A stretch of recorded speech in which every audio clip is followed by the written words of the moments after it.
If we are no longer keeping the Sabbath day Saturday holy, then we are left with having to defend one of two arguments. Either we believe that God no longer requires that we keep the Sabbath day holy, or we believe that the Sabbath day was changed from Saturday to Sunday, that is, from the seventh day to the first day. These two arguments are mutually exclusive. You can either accept the one or the other. You cannot accept both arguments simultaneously. To defend the first argument, the argument that God no longer requires that we keep the Sabbath day holy, proponents of this argument use several viable verses as evidence. With time, we will examine each of these. The first is in 2 Corinthians 3, verse 7 to 8 and 12 to 13. It reads, "If the ministry that brought death, written and engraved on stones, was glorious, so that the children of Israel could not look intently at the face of Moses because of the glory of his countenance, the glory which was to fade away, how will the ministry of the Spirit not be more glorious? Seeing then that we have such hope, we speak with great boldness, not as Moses, who put a veil over his face, so that the children of Israel could not look intently at the end of what was fading away."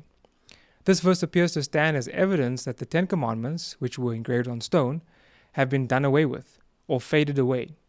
It appears to say that in their place God has instituted the work of the Holy Spirit. There are other Bible verses used in the Bible that appear to deal with the Sabbath specifically and not the whole law of 10 Commandments, that is. We will look at those in the future.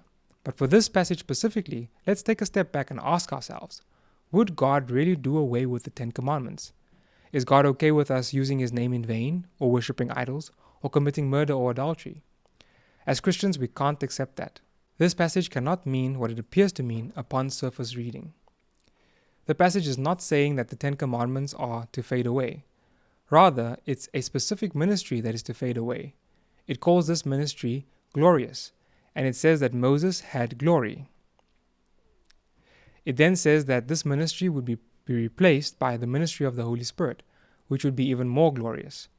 Since the fall of Adam and Eve, God has always desired that his creation return to a point of doing what is pleasing in his sight.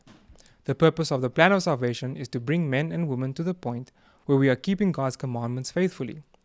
During the time of Moses, God achieved this through feasts, sacrifices, and rituals. As glorious as this ministry was, God has replaced it with the ministry of the Holy Spirit, also called the New Covenant, which reads, "I will put my laws into their minds and write them into their hearts. And I will be to them a God, and they shall be to me a people. And they shall not teach every man his neighbor and every man his brother, saying, Know the Lord, for they shall all know me, from the least to the greatest." God still desires that we keep his commandments. He is bringing this about by his Holy Spirit working in each of us. He is writing his law on our hearts such that we keep the commandments as naturally as we did before the fall. This includes the fourth commandment, the Sabbath commandment. The commandments have not been abolished.